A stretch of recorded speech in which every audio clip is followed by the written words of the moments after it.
আসসালামু আলাইকুম, সকলের উপরে শান্তি বর্ষিত হোক। আমি মোহাম্মদ শফিউল বশর বর্তমান সময়ে কাজ করছি বিশ্বাস মোবাইল ট্রেনিং ইনস্টিটিউট নিয়ে।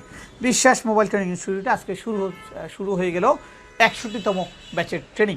মোবাইল ফোন সার্ভিসিং ট্রেনিং করাতে গিয়ে আমাদের ভিন্ন ভিন্ন এক্সপিরিয়েন্স, এবং এটা আমরা প্রতি ব্যাচে চেষ্টা করি ভিন্ন ভিন্নভাবে এটাকে প্রকাশ করতে।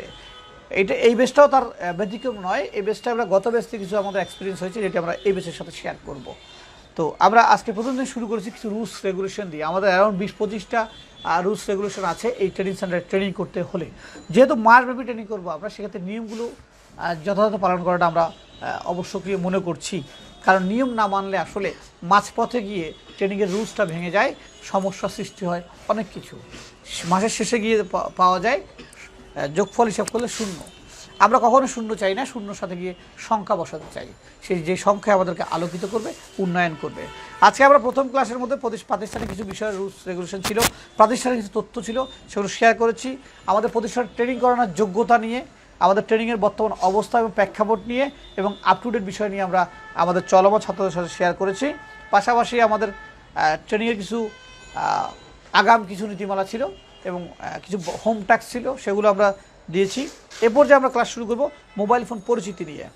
তো যেখানে বলছিলাম যে মোবাইল ফোনের পরিচিতি করার আগে কিছু জিনিস আমাদের বোঝা দরকার। আসলে আমরা কেউ যদি বিদেশে যাওয়ার জন্য ট্রাই করি, আমরা কী করি? কোন দেশে যাব, কে ভিসা দিচ্ছে, ভিসা ঠিক আছে কি না, যাচাই বাছাই করি না আমরা? করি কিনা? আমরা করি, কিন্তু যাচাই বাছাই আমরা। যারাই যাচাই বাছাই না করে যায়, তারা কী করে? ভুল করে, তারা ওখানে গিয়ে সমস্যায় পড়ে। এরকম হচ্ছে না? অনেকে দালালের খবর থেকে শুরু করে যাবতীয় অনেকগুলো সমস্যা পড়তেছে অনেকে, যা ওখানে গিয়ে সে ফেস করতেছে। আমি এমনও পেয়েছি যে তাকে বলেছে একটা দোকানে চাকরি দিবে, তাকে নিয়ে বসা দিয়েছে কোথায় মরুভূমিতে, হ্যাঁ, তারপর তাকে নিয়ে বসে চলে দিয়েছে কোথায় কোনো খামারে নিয়ে বা কোনো জমিন চাষে নিয়ে, এমন জায়গায় দিয়েছে যে জায়গায় সে কখনো যায় না বা এই পরিশ্রম সে কখনো করেও নাই। হচ্ছে না এরকম? সো বিষয়টা হচ্ছে এরকম, সব জায়গায় আমরা একটা পাত্রী দেখবো, সেখানে যাচাই বাছাই করি, চাকরি করব সেখানে যাচাই বাছাই করি, কাজ করব সেখানে যাচাই বাছাই করি, সব জায়গায় কিন্তু আমরা যাচাই বাছাই করি না? তো এই যাচাই বাছাই মানে কি? তথ্য নেওয়া, ইনফরমেশন নেওয়া। তা আমরা যে মোবাইল ফোন রিপেয়ার করব, মোবাইলের একটা জগতে কাজ করব, আপ টু ডেট জগৎ, যেটা 2021 সাল এখনও আপডেট। মোবাইল ফোন কিন্তু ব্যাকডেট কোনো জগৎ নাই, আছে। যখন সে 1993-তে বাংলাদেশে ঢুকছে তখনও সে আপডেট। আর 21 সাল এখন কি? এখন কিন্তু আপডেট। মানে মোবাইল অলওয়েজ আপডেট, কারণ এটা চায়না প্রোডাক্ট। সুদূর চীন হতে ফোনটা বাংলাদেশে আসছে। শুরুতে বলে নেই যে আমরা আসলে চাইলেও মোবাইলের শতভাগ এক্সপার্ট হতে পারবো না, সুযোগ নাই। এটা চরম সত্য কথা। কেন সত্য কথা? কারণ এই ডিভাইসটি আমাদের দেশীয় ডিভাইস না। উদাহরণস্বরূপ যদি বলি যে আমার ক্ষেতে যে জমি আছে, সেখানে আমি ধান চাষ করেছি, ধান এখন চালে রূপান্তরিত হয়েছে, হওয়ার পর আমার গুদাম ভর্তি বা আমার গোডাউন ভর্তি কী আছে? অ্যাভেলেবেল চাল আছে।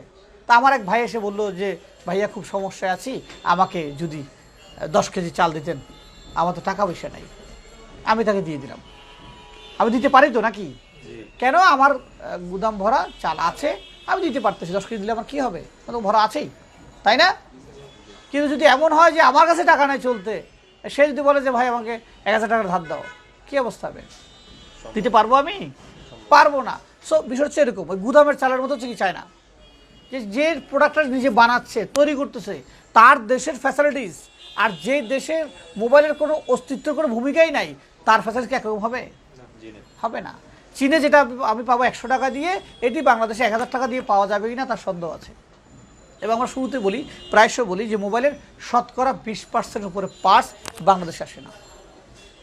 তাহলে যে 20% আসে, এর মধ্যে অনেক রকম কোয়ালিটি থাকে।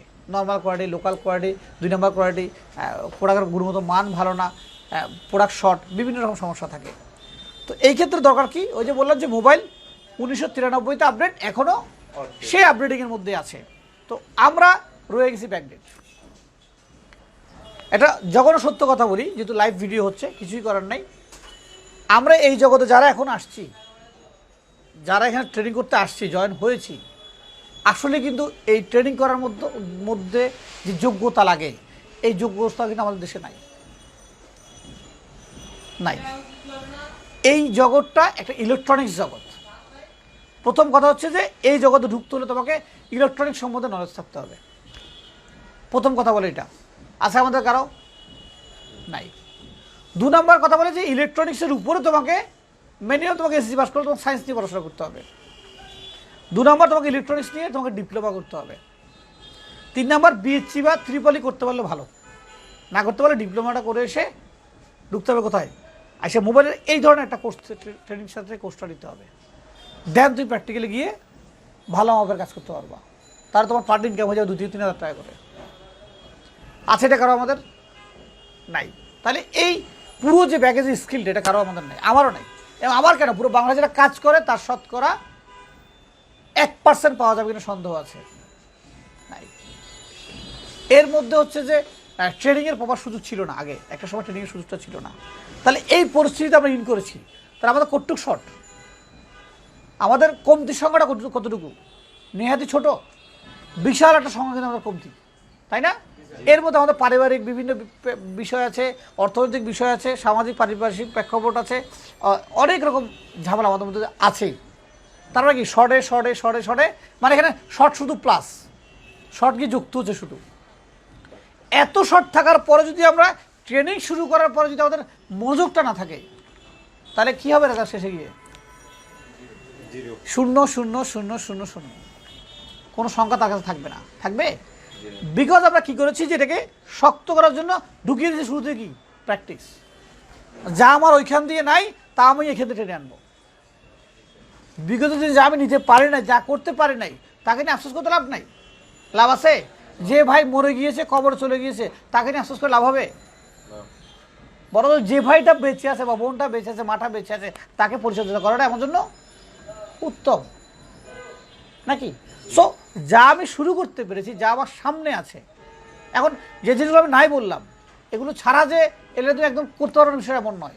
তাহলে লেনে কেউ আর কাজ নতুন করে শুরু করতো না, ওটা ছাড়া তুমি করতে পারবা। তবে তোমার সময় লাগবে, সময় বেশি দিতে হবে, শেখার মাত্রাটা ভালো হতে হবে। সো যেখানে ছিলাম আমরা মোবাইল পরিচিতির জন্য 1 নম্বর হচ্ছে যে গুগলে যে মোবাইলগুলো পাওয়া যায়, যে মোবাইলগুলো বিক্রি করতে আসছে, যেমন আমাদের 21 সালে এখন যে মোবাইলগুলো বিক্রি হবে, অলরেডি কিন্তু মোবাইলগুলো গুগলে চলে আসছে না? তাদের কনফিগারেশন দিয়ে দিচ্ছে, র্যাম রোম কী হবে, সিপিইউ কী হবে, সিপিইউর ভার্সন কী হবে, সিপিইউর সাথে আইওএস ভার্সন কী সাপোর্ট আছে, ওএস ভার্সন কী সাপোর্ট আছে, কীভাবে ওখানে মডিফাইগুলো হয়েছে, ডিসপ্লে কনফিগারেশন কী দিয়েছে, ওখানে কী বলে তোমার বাকি আনুষঙ্গিক অনেকগুলো দিয়েছে না, আমরা পাই না। সো 1 নম্বর কাজ হচ্ছে মোবাইলের ইনফরমেশনগুলো পড়া। তাহলে হবে কি, ডিসপ্লে দেখে তুমি যদি বুঝে ফেলো যে ডিসপ্লেটা এই কোয়ালিটি, অ্যামোলেড হলে একরকম দাম, আইপিএস হলে একরকম দাম। অ্যামোলেড ডিসপ্লে খোলার কৌশল একরকম, আইপিএস ডিসপ্লে খোলার কৌশল ভিন্ন রকম, পেস্টিং করা আইসির কাজ করার স্টাইল একরকম, নন পেস্টিং আইসির কাজ করার ধরনটা ভিন্ন রকম। এবার ভিন্নতার অনেকগুলো ভিন্ন বিষয় থাকে। তো ভিন্নতার ভিন্ন বিষয়গুলো বুঝতে হলে আমাদের কী করতে হবে, প্র্যাকটিক্যালের কোনো বিকল্প নাই। আমাদের হাত যেমন দক্ষ করতে হবে, তেমন আমাদের থিওরির নলেজগুলো আমাদেরকে নিতে হবে। আমরা যা নলেজ এখন পর্যন্ত নিয়েছি সব ধার করা নলেজ, কী করা ধার করা নলেজ, কারোর থেকে এটা পাইছি, কারোর থেকে এটা পাইছি, এভাবে করে কালেক্ট করে নিয়েছি। আমরা বড় অবাক যে বাংলাদেশে আমাদের 30 বছর মোবাইল গত হয়েছে, কিন্তু এখনও পর্যন্ত কোনো ইনস্টিটিউশন গড়ে ওঠে নাই, কোনো গবেষণাগার গড়ে ওঠে নাই, যেখান থেকে সাধারণ টেকনিশিয়ানরা বা সাধারণ মানুষ চাইলে অনেক কিছু নিতে পারবে, এই সুযোগটা নাই। সো নিজের মেধা পরিশ্রমটা খাটিয়েই কাজ করতে হবে। মোবাইল পরিস্থিতির মধ্যে এরপর আস্তে আস্তে মোবাইলটা খুলতে হলে আপনার যে কেসিংটা আমি খুলবো, সে কেসিংটার অবস্থা কী, স্ক্রুপের ঘাটের অবস্থা কী, লক কোন দিকে আছে, ডিসপ্লে খুলতে হলে ডিসপ্লেটাকে কীভাবে খুলতে হবে, খোলার প্রসিকিউর কী আছে, এই প্রসিকিউরগুলো না জেনে যদি আমি খুলতে শুরু করি তাহলে কী হবে, ভেঙে যাবে না? ভাঙতে গিয়ে জরিমানা গুনতে হবে। মোবাইলের মধ্যে কমন শব্দ হচ্ছে জরিমানা, একটু মিসিং করবাই জরিমানা যুক্ত হবে, ইনকাম হোক আর না হোক কিন্তু জরিমানা যুক্ত মাস্ট হবে। সো মোবাইল পরিচিতির মধ্যে আমাদের থিওরিক্যাল এই বিষয়গুলো জানাটা অবশ্যক। ভিডিও লং করবো না, প্রথম শুরু দিয়ে ক্লাস, আমাদের আরও দিনব্যাপী ট্রেনিং থাকবে, আমরা ভিডিও লং করছি না। যারা আমাদের সাথে দীর্ঘদিন ছিলেন তাদের কাছে আমরা কৃতজ্ঞতা প্রকাশ করছি, যারা আগামী দিনে আসবেন তাদেরকে স্বাগতম জানাচ্ছি। আমাদের জন্য দোয়া করবেন। বিশ্বাস মোবাইল ট্রেনিং ইনস্টিটিউট সবসময় কাজ করে যুবকের জন্য, আগামী দিনে সেই কাজ অব্যাহত থাকবে, চলমান থাকবে। সবাই ভালো থাকবেন, সুস্থ থাকবেন। আসসালামু আলাইকুম।